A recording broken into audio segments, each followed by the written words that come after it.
Hello दोस्तों, welcome to SAS exam.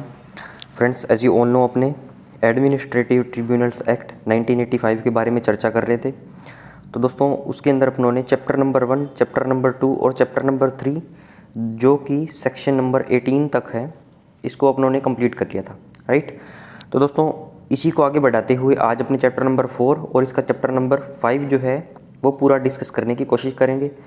और मैं दोस्तों कोशिश करूंगा आज के लेक्चर में इसका थ्योरी पोर्शन जो है वो पूरा कंप्लीट हो जाए, राइट। फिर दोस्तों, अपने एमसीक्यू बेस्ड अपना पेपर है, सीबीटी बेस्ड अपना पेपर है, तो अपने एमसीक्यू पेज पे ज़्यादा मेहनत करेंगे, राइट। तो दोस्तों, आज इसका लगभग 7th लेक्चर होगा इसका, ठीक है। 5 या 6 लेक्चर ऑलरेडी अपलोडेड है, प्लेलिस्ट में जाके देख लीजिए, राइट। उनकी पीडीएफ चाहिए तो दोस्तों आप पीडीएफ एसएएस एग्ज़ाम सर्च करोगे टेलीग्राम पे तो मिल जाएगा, ठीक है। एक तो दोस्तों अपना चैनल है पीडीएफ एसएएस एग्ज़ाम के नाम से, एक पीडीएफ एसएएस एग्ज़ाम पीछे ऐसे ग्रुप लिख देना, ठीक है। तो दोनों मिल जाएंगे, लोगो दोनों में सेम बना हुआ है, ऐसे इस हिसाब से पीडीएफ एसएएस एग्ज़ाम लिखा हुआ है और ऐसे ग्राफ सा बना हुआ है, ठीक है। तो ये आप जाके देख लेना, और किसी को नहीं मिले तो कमेंट सेक्शन में बता देना, मैं उसको पिन कर दूंगा, राइट। तो दोस्तों, इसका 7th लेक्चर है आज अपने, और इस लेक्चर में दोस्तों चैप्टर नंबर 4 और चैप्टर नंबर 5 जो है इसको पूरा करने की कोशिश करेंगे, राइट। और ताकि नेक्स्ट वीडियो में हम अपने इसके मल्टीपल चॉइस क्वेश्चंस पढ़ सकें और उनको याद कर सकें, ताकि एग्जामिनेशन में हमारी हेल्प हो सके। यस। तो देखिए दोस्तों, 19 नंबर सेक्शन में क्या बता रहा है ये, एप्लीकेशंस टू द ट्रिब्यूनल। अब इसका मतलब क्या है दोस्तों, कोई भी आपको दोस्तों प्रॉब्लम है तो आप उसकी एप्लीकेशन लिखते हो, ठीक है। आप ऑफिस में जा रहे हो, आपको घर पे जाना है तो कैसे लोगे छुट्टी, आप एप्लीकेशन देके, ठीक है। आपका कोई क्लेम था, मेडिकल क्लेम था, एलटीसी का क्लेम था, ठीक है, कोई सा भी क्लेम था, राइट। और दोस्तों वो किसी वजह से पास नहीं हुआ, या मेन ऑफिस ने, हेडक्वार्टर ऑफिस ने, आपके एरिया काउंट्स ऑफिस ने, आपके ऑफिसर ने कहीं से भी ऑब्जेक्शन लग के आ गया, ठीक है। तो आप उसका रिप्लाई क्या दोगे, एक एप्लीकेशन दोगे, हाँ इस पॉइंट के हिसाब से ये रिप्लाई दे रहा हूँ, राइट। तो दोस्तों, इसी प्रकार से कोई भी ट्रिब्यूनल में अगर हमें शिकायत करनी होती है, हमारी ग्रीवांस को एड्रेस करवाना होता है, तो हम we have to write an application, right. तो देखिए दोस्तों, a person aggrieved by any order pertaining to any matter within the jurisdiction of a tribunal. दोस्तों, जो ऐसा मैटर जो ट्रिब्यूनल के जुरिडिक्शन में है, ठीक है, उस मैटर के रिगार्डिंग ही आप तो शिकायत करोगे, एप्लीकेशन लिखोगे, राइट। तो क्या कर सकता है, ए पर्सन एग्रीव्ड, ये पूरा सब क्लोज था, may make an application to the tribunal for the redressal of is grievance, right. मतलब अपनी जो उसको प्रॉब्लम है, जो उसकी ग्रीवांस है, उससे रिलेटेड क्या है वो एप्लीकेशन लिख सकता है ट्रिब्यूनल को, राइट। आगे चलिए दोस्तों, आगे देखिए दोस्तों, एप्लीकेशन से रिलेटेड कुछ बातें दी गई है और पूरा थ्योरेटिकल पोर्शन है। देखिए, सब सेक्शन 1 जो है 19 का, जो भी अपनों ने पढ़ा, उसमें एप्लीकेशन दायर कर दिया आपने, ठीक है। 2 नंबर में क्या बोल रहा है दोस्तों, every application under sub section 1 shall be in such form and be accompanied by such documents or other evidence and by such fees if any not exceeding rupees 100 in respect of the filing of such application and by such other fees for the service or execution of process as may be prescribed by the central government। अब दोस्तों, इसका मतलब क्या है, आपने application दायर कर दी, right. तो दोस्तों, उसके बाद जो उसको एग्जीक्यूट करने में एप्लीकेशन को, और दोस्तों उस एप्लीकेशन से रिलेटेड जो कनेक्टेड डॉक्यूमेंट्स हैं, कुछ एविडेंस जो हैं, और कुछ फ़ीस है जो 100 रुपये से ज़्यादा नहीं हो सकती, वो कितनी भी हो सकती है, राइट। वर्तमान में शायद 50 रुपये है, वो अपने वेरिफिकेशन कर लेंगे, लेकिन दोस्तों इसमें क्या दिया हुआ है किताब के अंदर हमारे, जो 100 रुपये से ज़्यादा नहीं होगी, ठीक है। ऐसी फ़ीस जो फाइल कर रहे हो आप एप्लीकेशन, उससे कनेक्टेड सारे डॉक्यूमेंट हो गए हो, और दोस्तों कोई अदर फीस, कोई सर्विस चार्ज ले रहे हो, ठीक है, जो प्रोसेस को एग्जीक्यूशन करवाने के लिए फ़ीस हो, राइट। तो वो दोस्तों सारा जो है सेंट्रल गवर्नमेंट डिसाइड करेगी। अब सवाल दोस्तों ऐसे पूछेगा कि every application under subsection 1 shall be in such form accompanied by, ये पूरी लाइनें दे देगा आपको, ठीक है। तो वो कहेगा कि ये कौन प्रेस्क्राइब करता है, राइट। तो आपको क्या टिक करके आना है दोस्तों, उसमें सेंट्रल गवर्नमेंट डिसाइड टिक करके आना है, राइट। 3 नंबर देखिए दोस्तों, ऑन रिसिप्ट एंड एप्लीकेशन, भैया एप्लीकेशन आ गई उसके ट्रिब्यूनल के पास, अंडर सबसेक्शन 1, सबसेक्शन 1 के अंदर आई थी, ठीक है। The tribunal shall if satisfied after such inquiry. अब दोस्तों ट्रिब्यूनल क्या है, इंक्वायरी करवाएगा एप्लीकेशन आई है तो, ठीक है। As it may deem necessary that the application is a fit case for the education or trial by it admit such application. और दोस्तों जब इंक्वायरी करवाएगा तो क्योंकि सबसे पहले दोस्तों एप्लीकेशन जाएगी तो ट्रिब्यूनल ये देखेगा कि हमारे परव्यू में है या नहीं है, ये हमारे ज्यूरिडिक्शन में है या नहीं है, ठीक है। तो अब बोल देगा अगर एप्लीकेशन फिट है, ठीक है, is a fit case for education, मतलब न्यायिक निर्णय नहीं, लेकिन एडजुडिकेशन को दोस्तों न्यायिक निर्णय बोलते हैं हिंदी में, न्यायिक निर्णय, ठीक है, या ट्रायल के लिए तो उस एडमिट कर देगा उस एप्लीकेशन को। अब दोस्तों एडमिट का मतलब स्वीकार करना, ठीक है, एडमिट का मतलब होता है स्वीकार करना, राइट। एडमिट से ही दोस्तों एडमिशन बना है, ठीक है। एडमिट सच एप्लीकेशन, उस एप्लीकेशन को जो दायर करी थी उसको क्या है, स्वीकार कर लेगा। But where the tribunal is not so satisfied, अगर दोस्तों ट्रिब्यूनल सेटिस्फाइड नहीं है, it may summarily reject the application after recording its reason. और दोस्तों अगर वो ट्रिब्यूनल सेटिस्फाई नहीं है कि हाँ भैया ये तो हमारे परव्यू में नहीं आती चीज़ें, then he can reject that application, right, by writing the valid reason on that application. Yes और नो, मतलब रीज़न लिख देगा वैलिड और उसको क्या कर देगा, रिजेक्ट कर देगा, ठीक है। 4 नंबर में देखिए दोस्तों, where an application has been admitted by a tribunal, हाँ भैया एडमिट कर ली मान लो ट्रिब्यूनल ने, अंडर सबसेक्शन 3, ठीक है।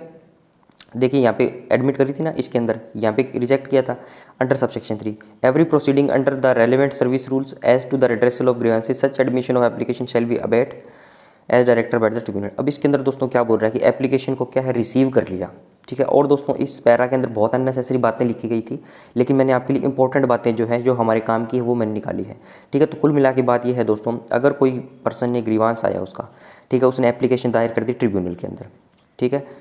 मान लो आपको कोई प्रॉब्लम थी, ग्रीवांस था आपका, आपने एप्लीकेशन दायर कर दी ट्रिब्यूनल के अंदर, अगर वो उस परव्यू के अंदर है तो उसको क्या सिलेक्ट कर लेगा, परव्यू के अंदर नहीं है तो उसको डीसिलेक्ट कर देगा, मतलब रिजेक्ट कर देगा bye writing the valid reason, right. इसके बाद दोस्तों क्या होता है कि वो इंक्वायरी करवाएगा, राइट। और दोस्तों वो इंक्वायरी जो है वो रेलेवेंट सर्विस रूल के हिसाब से होगी, ठीक है, ये बोलना चाह रहे हैं इस पैरे के अंदर, राइट। मतलब जो सर्विस रूल आप पे लागू होते हैं, जो आपकी सर्विस आपको अलाउ करती है, वो सारे जो है आप पे लागू होंगे और उस हिसाब से क्या इंक्वायरी की जाएगी। यस और नो, आगे चलिए दोस्तों। अब आगे देखिए दोस्तों 20 नंबर में क्या बोल रहा है, applications not to be admitted unless other remedies exhausted. अब इसका मतलब क्या है दोस्तों, एप्लीकेशंस को एडमिट नहीं किया जाएगा, और कब तक एडमिट नहीं किया जाएगा, जब तक अदर रेमेडीज एग्जॉस्ट नहीं हो जाती। अब दोस्तों इसको क्या है, टॉपिक को पढ़ना ही अपने आप में बहुत ही एक एज अ हरक्यूलियन टास्क है, ठीक है, क्योंकि ये चीज़ आपको ये समझ में नहीं आएगी, नीचे वाला तो समझने की दूर की बात है, ठीक है। तो ये मैं बताता हूँ दोस्तों किस रेफरेंस में ये बातें दी गई है।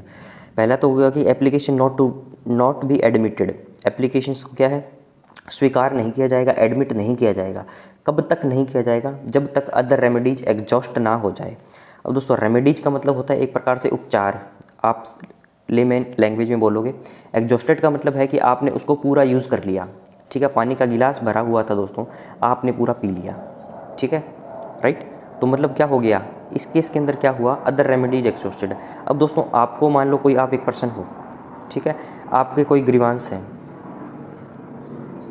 ठीक है, आप ट्रिब्यूनल में गए, आप एप्लीकेशन के जरिए आपने क्या कर दी, याचिका दायर करोगे आप, राइट। अब दोस्तों वो एप्लीकेशन क्या है, जब तक, एक तो वो हो गया कि उसके परव्यू में नहीं आएगी, ठीक है। दूसरा दोस्तों केस प्रीवियस स्लाइड में ये पढ़ा हम लोगों ने कि एक तो केस वो हो गया कि भैया उसके परव्यू में वो चीज़ नहीं है, ठीक है। दूसरा केस दोस्तों ये है कि एप्लीकेशन नॉट बी एडमिटेड, मतलब एक केस ये भी है कि अगर अदर रेमेडीज एग्जॉस्ट नहीं हो जाती तो भी क्या है, उसको उस एप्लीकेशन को नहीं लिया जाएगा। इसका मतलब क्या है दोस्तों, आप CGDA में हैं, आप दोस्तों CAG में हैं, CGA में हैं, ठीक है, इनकम टैक्स में, एक्साइज में, कोई से भी डिपार्टमेंट में है, तो दोस्तों आपका एक चैनल होता है जहाँ पे क्या है, आप एक अपनी एप्लीकेशंस को दायर करते हो, ठीक है। आज आपको दोस्तों कहीं प्रॉब्लम है, आपको सर्विस से रिलेटेड कुछ प्रॉब्लम है, तो सबसे पहले आप अपने ऑफिसर इंचार्ज को बताओगे।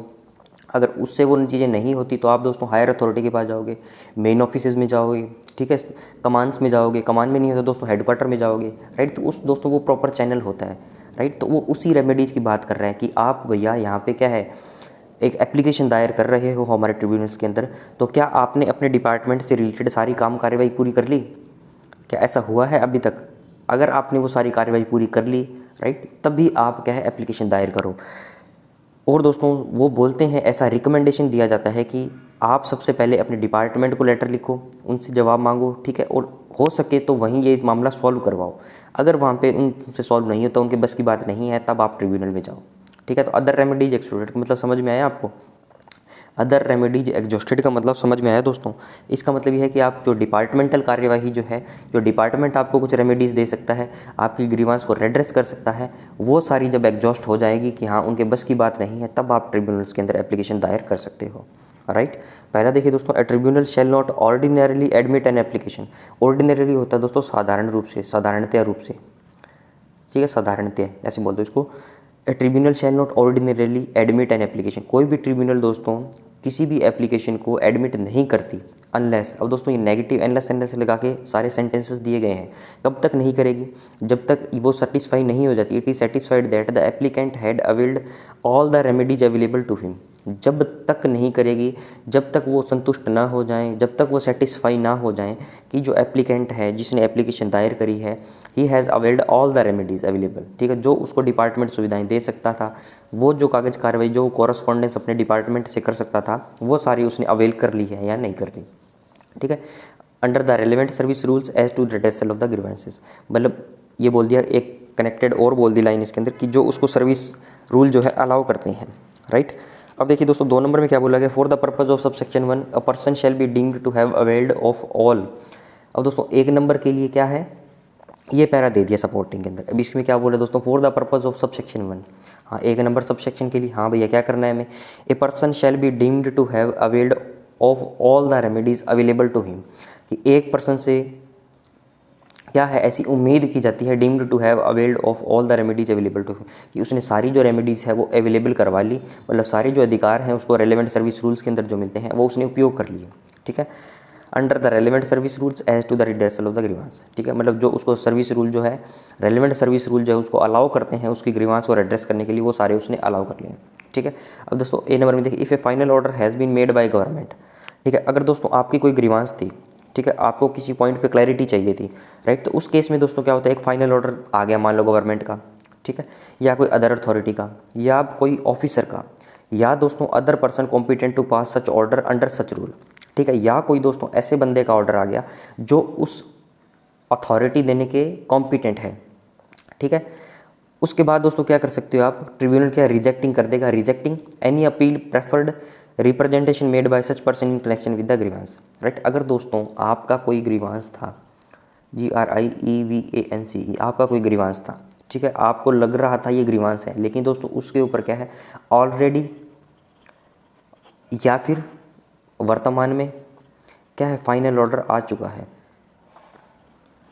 ठीक है, आपकी ग्रीवांस का दोस्तों ऑलरेडी या वर्तमान के अंदर क्या है, फाइनल ऑर्डर आ चुका है, राइट। तो उस केस के अंदर भी क्या करेगी, ट्रिब्यूनल आपके केस को रिजेक्ट कर सकती है, आपकी अपील को रिजेक्ट कर सकती है, राइट। तो इजी सी बातें हैं दोस्तों, कोई ज़्यादा मुश्किल नहीं है, बस लैंग्वेज इतनी टफ दी गई है कि हम समझ नहीं पाते, राइट। आगे चलिए, अब बी नंबर में देखिए दोस्तों, where no final order has been made, previous में ए में क्या पढ़ा आप लोगों ने कि फाइनल ऑर्डर आ गया, ठीक है।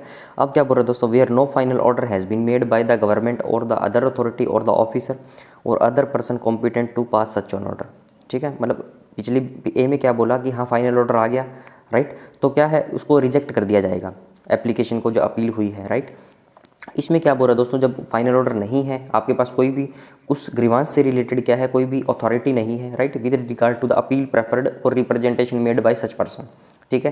तो इस केस में क्या होगा दोस्तों, if a period of 6 month from the date on which such appeal was preferred or representation was made has expired. और इसके बाद दोस्तों क्या है कि अपील या रिप्रेजेंटेशन है उसके 6 महीने बाद क्या है, या तो वो केस हो गया, ठीक है, 6 महीने का टाइम ले सकती हैं वो, ठीक है। ट्रिब्यूनल को क्या है दोस्तों, वो केस जो है, वो अपील जो है, वो रिप्रेजेंटेशन जो है उसको क्या है प्रेफर किया जाएगा, अपील प्रेफर्ड है, ठीक है। इसके अंदर क्या है दोस्तों, उसको अपील को क्या है प्रेफर किया जाएगा, येस और नो। उसके अंदर क्या बोल गया था दोस्तों, रिजेक्टिंग, उसके अंदर रिजेक्ट था, इसके अंदर दोस्तों क्या है उसको प्रेफर किया जाएगा, येस और नो। मतलब अथॉरिटी है तो रिजेक्ट कर देंगे, अथॉरिटी नहीं है तो उसको प्रेफर कर देंगे। 21 में देखिए दोस्तों, limitation, A tribunal shall not admit an application. अब दोस्तों बहुत सारे रीज़न दे दिए, ट्रिब्यूनल्स क्या करेगी, अगर अथॉरिटी है तो रिजेक्ट कर देगी, ठीक है, और दोस्तों अथॉरिटी नहीं है तो फिर 6 महीने का टाइम ले सकती है, राइट। उससे पहले दोस्तों अपनों ने क्या पढ़ा था कि अगर एप्लीकेशन और भी कौन से केस में रिजेक्ट हो सकती है, परव्यू में है या नहीं, ठीक है। तो अब इसमें देख दो, in case where final order has been made in connection with the grievance, ठीक है। अब दोस्तों कोई भी, वही सेम बात बोल दी इसके अंदर कि मतलब कोई भी ग्रीवांस पे फाइनल जो है ऑर्डर आ चुका है तो ट्रिब्यूनल उस पर क्यों एंटरटेन करेगी उसको, ठीक है। तो वही बात इसके अंदर बोल दी। आगे चलिए, आगे देखिए दोस्तों 22 नंबर में क्या है, procedure and powers of tribunals.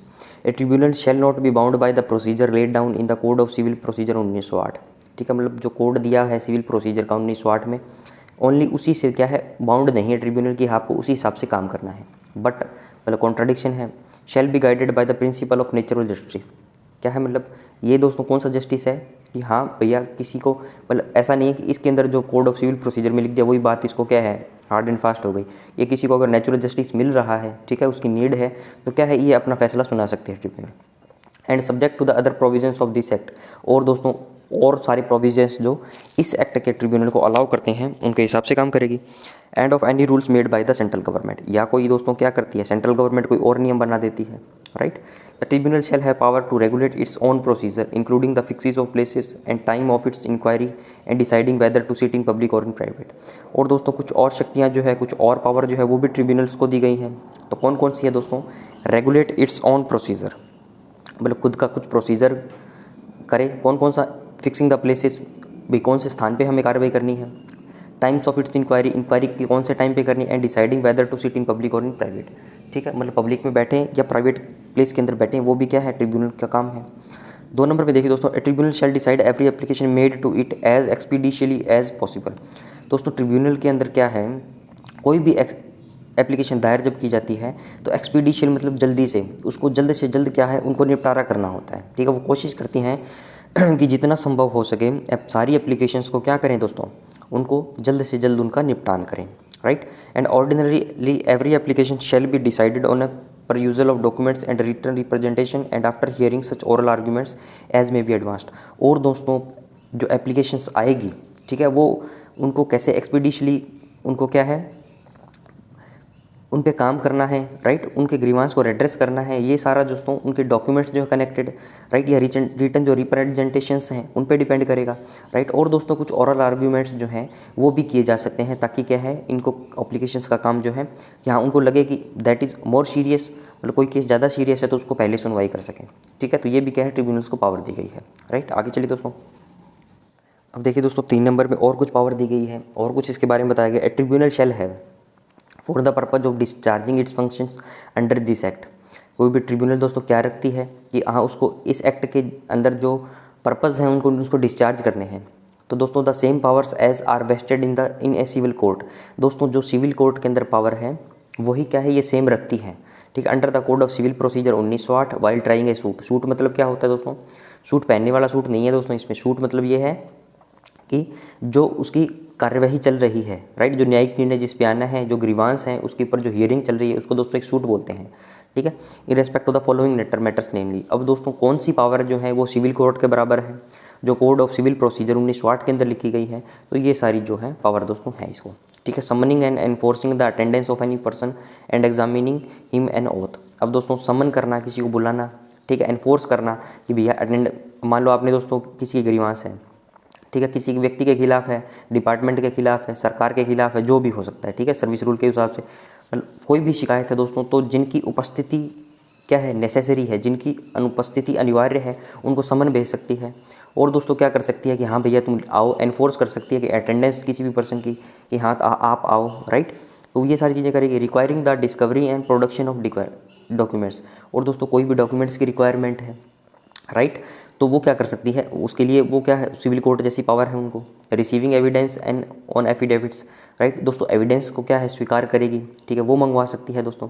Subject to the provisions of section 123 and 124 of the Indian evidence act 1872, requisitioning any public record or document or copy of such record or document from any office. तो दोस्तों कुल मिला के बात है कि एक act बना हुआ है इंडियन एविडेंस एक्ट 1872, उस हिसाब से क्या है दोस्तों, कोर्ट्स वगैरह क्या है, वो क्या है, डॉक्यूमेंट कॉपी मंगवाती है, ठीक है, किसी भी सरकारी कार्यालय की, मान लो पब्लिक रिकॉर्ड हुआ, ठीक है।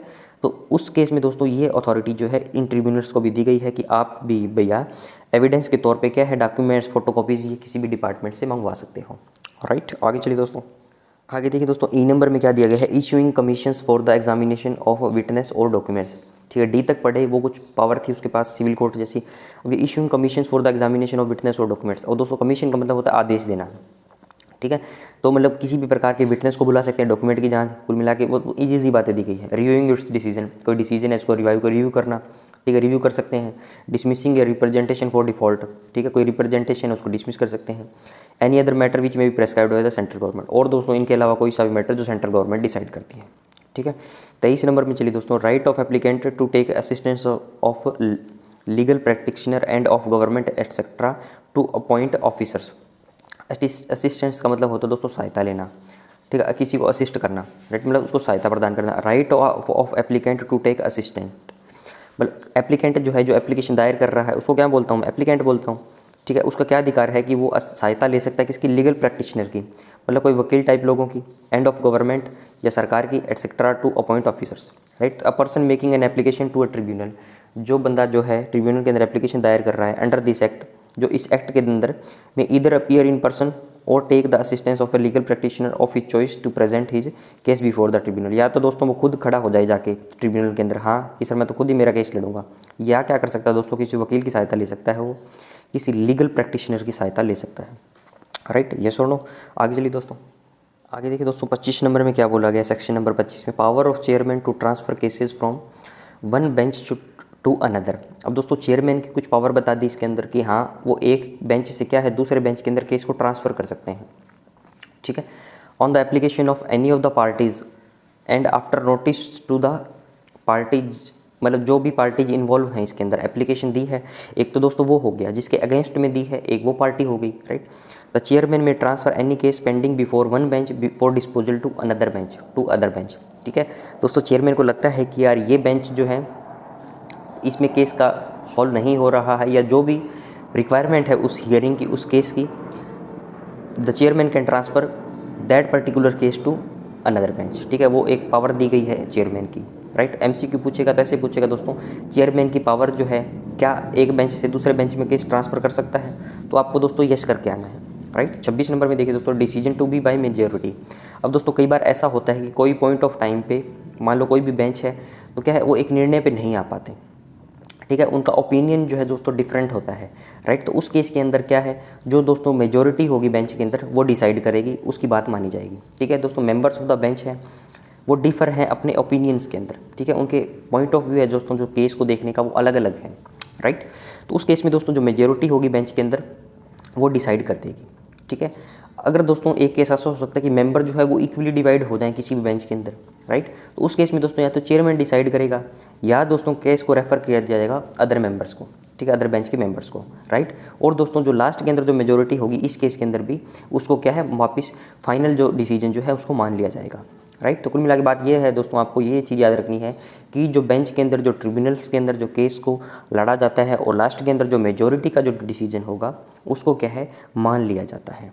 ठीक है, समझ में आई बात। आगे चलिए दोस्तों, अब दोस्तों इसका चैप्टर नंबर 5 जो है अपने डिस्कस करते हैं जो मिसलेनियस है। ठीक है, तो इसके अंदर दोस्तों सेक्शन नंबर 28 देखिए, exclusion of jurisdiction of courts except the supreme court under article 136 of the constitution.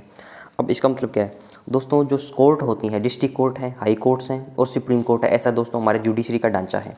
ठीक है, अब दोस्तों आर्टिकल 136 के हिसाब से बता रहा है, ठीक है, ये पार्ट भाग 5 पढ़ेंगे जब पढ़ेंगे 136 को, लेकिन दोस्तों इसमें क्या है सुप्रीम कोर्ट को बहुत पावरफुल दी बताया गया है। ठीक है, और दोस्तों सुप्रीम कोर्ट जो है इनके केस में क्या है इंटरफेयर कर सकती है ट्रिब्यूनल्स के केस के अंदर। तो देखिए दोस्तों क्या दिया है एक्चुअल में, on and from the date from which any jurisdiction powers and authority becomes exercisable under this act by a tribunal.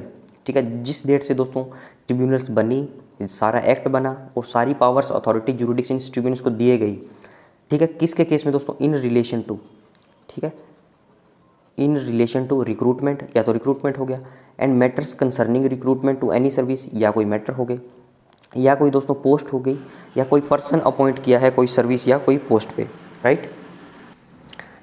इसमें देखिए दोस्तों नो कोर्ट एक्सेप्ट, मतलब क्या है दोस्तों, रिक्रूटमेंट जब उससे रिलेटेड कोई मैटर है, कोई सर्विस या पोस्ट पे रिक्रूटमेंट की बात है, अपॉइंटमेंट की बात है, तो दोस्तों नो कोर्ट एक्सेप्ट, मतलब इनको छोड़ के कोई भी एंटाइटल नहीं है कि भाई वो इनके अंदर इंटरफेयर कर सकते हैं। देखिए दोस्तों, टू एनी सर्विस और post no court except the supreme court, पहला हो गया दोस्तों सुप्रीम कोर्ट, एक सेकेंड, देखिए दोस्तों no court except the supreme court, supreme court हो गई, या कोई दोस्तों इंडस्ट्रियल ट्रिब्यूनल हो गई, राइट, ये दोस्तों ये भी एक टाइप है ट्रिब्यूनल्स का, ठीक है, इंडस्ट्रियल ट्रिब्यूनल, लेबर कोर्ट हो गई, या दोस्तों other authority constituted under the industrial dispute act 1947 और other corresponding law for the time being in force. मतलब इनके अलावा दोस्तों ये क्या कर सकते हैं, shall have or be entitled to exercise any jurisdiction powers authority in relation to such recruitment or matters concerning such recruitment or such service matters।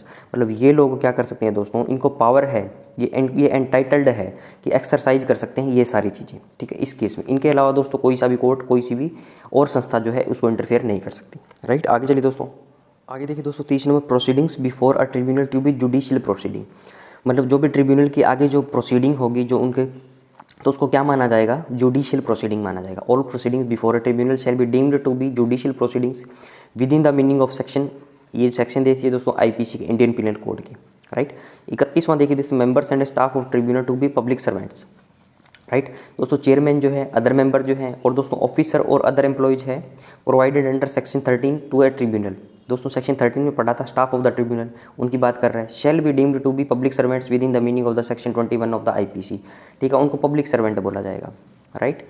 आगे चलिए दोस्तों 34, पावर टू रिमूव डिफिकल्टी। अब दोस्तों ये जो क्लॉज है ये हर एक एक्ट में आपको देखने को मिलेगा, ठीक है। In if any difficulty arises in giving effect to the provisions of this act, the central government may, ये शब्द आपको याद रखना है कि अगर इस एक्ट के कुछ प्रोविजंस है उनको इफेक्ट देना है, उनको लागू करना है, उसमें कोई डिफिकल्टी आती है तो सेंट्रल गवर्नमेंट क्या कर सकती है, may by order published in the official gazette make such provisions, वैसे प्रोविजंस बना सकती हैं जो इसको पावर रिमूव करे डिफिकल्टी को।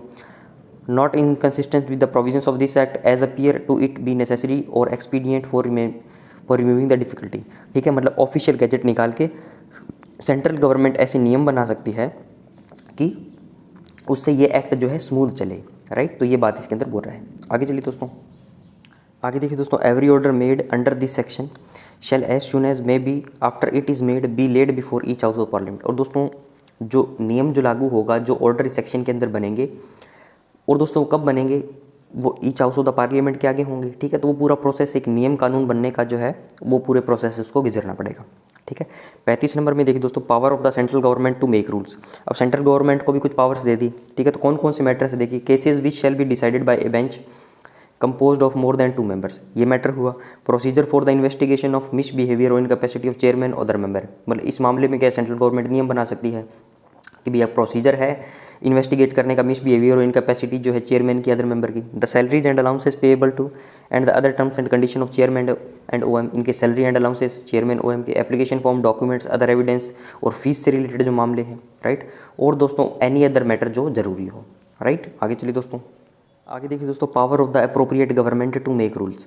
अब पहले बोला सेंट्रल गवर्नमेंट कुछ पावर बनाएगी, मतलब उसको पावर है रूल बनाने की। अब दोस्तों अप्रोप्रिएट गवर्नमेंट को कुछ पावर्स दे दी, ठीक है। Appropriate government by notification make rules to provide for all or any of the following namely, ठीक है। तो दोस्तों कौन कौन से बना सकती है, the financial and administrative power which the chairman of a tribunal may exercise over benches of the tribunal, ठीक है। दोस्तों जो चेयरमैन होगा किसी ट्रिब्यूनल का, किसी बेंचेज जो हैं उनके ऊपर फाइनेंशियल और एडमिनिस्ट्रेटिव पावर जो है वो करे, उसके लिए अप्रोप्रिएट गवर्नमेंट नियम बनाएगी। The salaries and allowances and conditions of service of officers and other employ of the tribunal, ठीक है। इनके सैलरी अलाउंस कौन से, ट्रिब्यूनल्स के लोगों के, राइट। या दोस्तों कोई एनी अदर मैटर, यस और नो।